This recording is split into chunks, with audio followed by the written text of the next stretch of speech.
Why, hello there, folks, and welcome to a round of Modern where we will watch two ships stare at each other as they pass in the night. On the left, we have Mark Mara playing Green-White Heliod, baby, and on the right, we have Michael Mapson playing Amulet Titan. These decks, they don't interact with each other. Mark is going to try and gain infinite life. Mapson is going to try and kill him before he can gain infinite life. There is a way that Mapson can win through infinite life just by playing for the deck out, by controlling Mark's board. It is not entertaining, so let's hope it doesn't come down to that. But hey, who knows?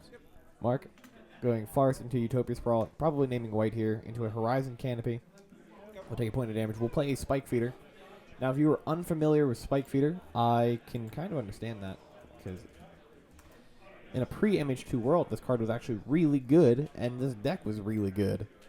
Nowadays, not so much. Spike Feeder comes into play with 2+1/+1 counters on it, and you can tap 2 mana, remove a +1/+1 counter from it, put a 1/1 counter on target creature, or you can remove a 1/1 counter from Spike Feeder and you gain 2 life. Now, the way you gain infinite life in this deck is this card plus Heliod, the Door number 3.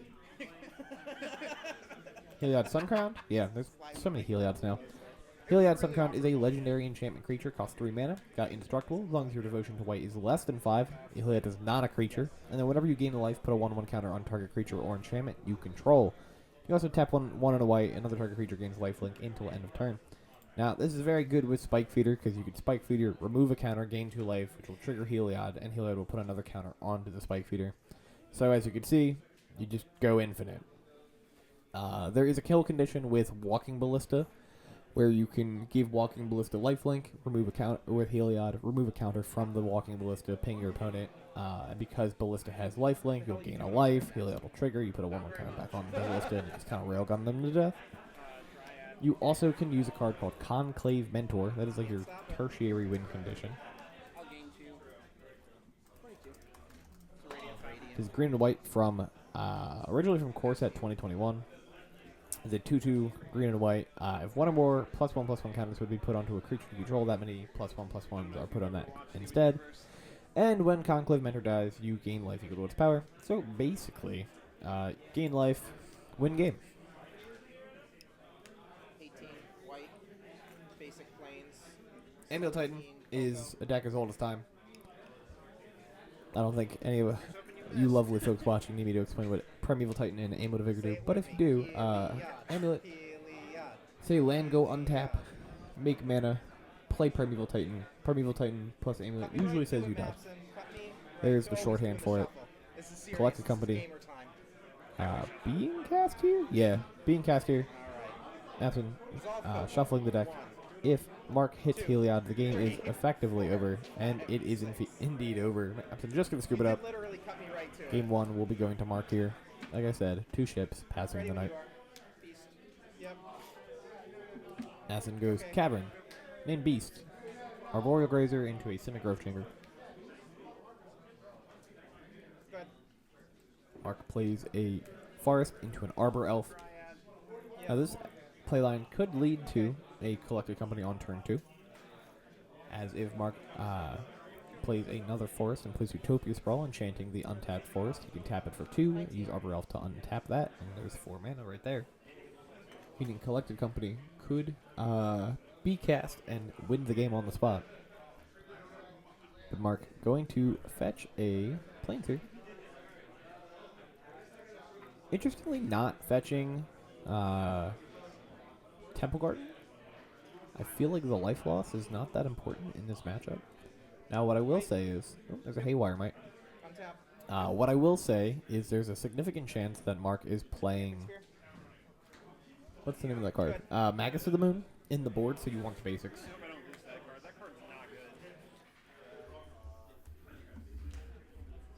Makes sense. There's a Damping Sphere. Card that honestly isn't that amazing against Amulet Titans. Like, I know most people were like, ah, man, it's so good. You can't do things, and it's still just fine. Colorless. Oh, Dryad. Yep. But especially now with Viseju, Amulet can just kill it, get it off the board. It's less impactful than Blood Moon is, because I know the argument is you can just kill Blood Moon too, but Blood Moon, a little stronger. I did play 2 lands, right? Yeah. Oh,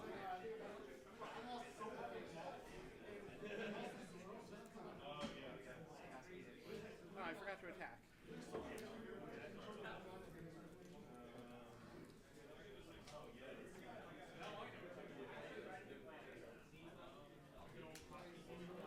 Okay, forest here.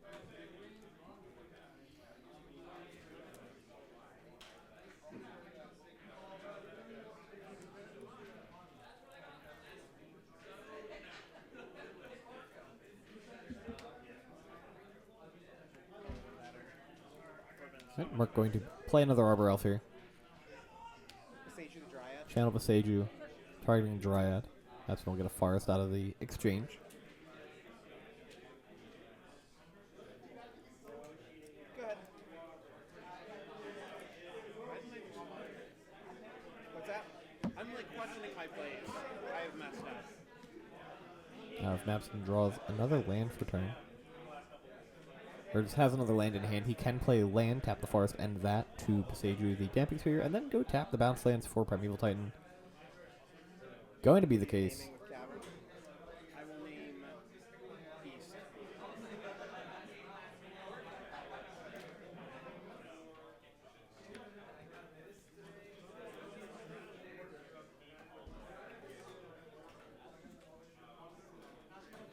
Mark fetches a Temple Garden. There's a Titan coming out. Sure.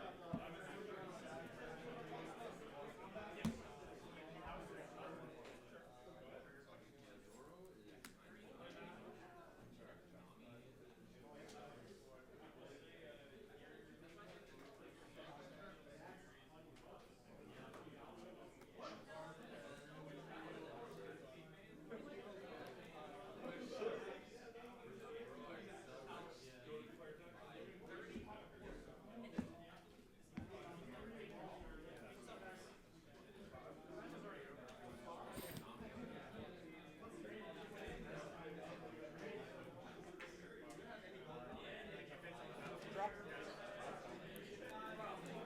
Alright, Titan got lands. Did its thing. Now Mapson will be able to haste a second Titan if he has one.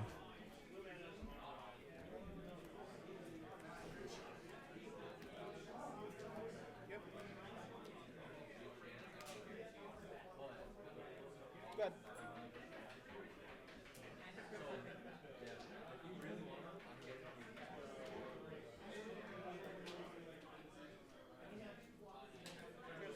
One floating. Cast Summer's back. One green still floating.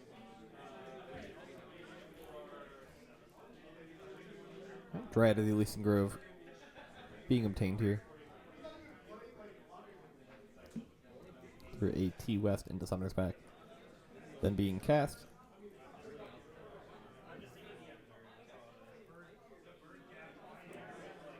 Go to combat. Sure. Titan's going to attack here. It's a double Valakut, so we're going to get a bunch of triggers.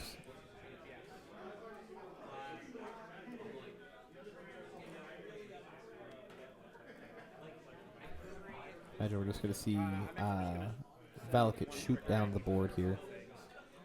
You're sending. Oh, you're just cleaning up the board? Yeah.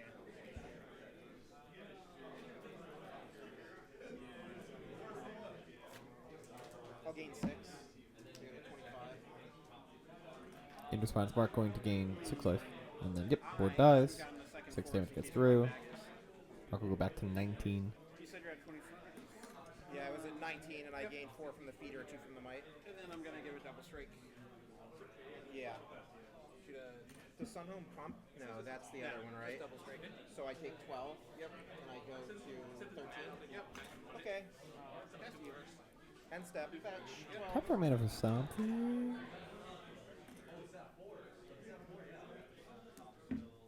Ah, we double striked it. Okay. I was like, what do we tap our mana for?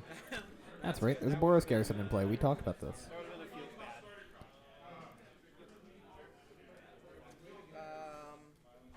Oh yeah, I was gonna say Damping Sphere does it, but I need to beat the Dryad first.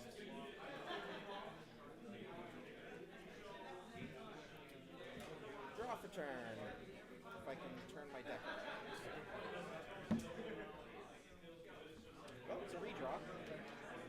As Canopy giving a redraw here. Mark looking for a collected company. It's the like only way to get out of this.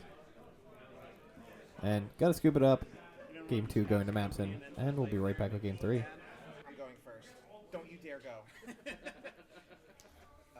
Folks, we have Forest, I'm at 19. a minute and a half left in the video. One of these people is going to kill the other person very quickly.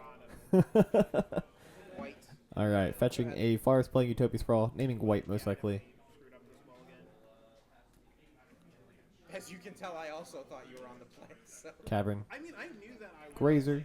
But, like, I don't know. Sometimes you just make poor choices, you know? Yeah. Cinegrove Chamber. Every time you're on camera, you at least once go, I bought him the wrong card. Oh, well, every time I mulligan, I regret the card that I bought him, so that makes sense. Draw for turn. But I did. So I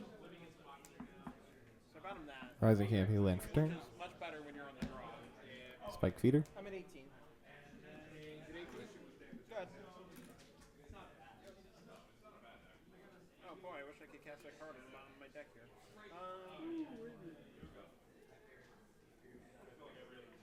Dismember. Go. Yeah, I wouldn't have bought him to dismember. I'm bad, I'm not that bad. Naganjo's land for turn. I'll Coco. Yep. I'm at 17. Alright, Coco finds Heliod, and that will be Game 3 due to Infinite Life. Thank you for watching, folks. Have a great rest of your day. Exciting match. Appreciate you every time you click a video. Goodbye. 2 ships sailing in the night. GG's, Mapson. Hey guys. So, this card, Yeah. it's obviously worth bringing in against me, but it's like not good against me. And everyone, I remember when it came out, everyone was like, kept telling me it was the end of Amulet. I just want a land. Or a turn, I mean. I just want a turn. Just like a turn. Again, I think you should bring it in if you have it. But like, people kept telling me like, this is the your deck. I've lost to this card less than 5 times total. That's like when I played a lot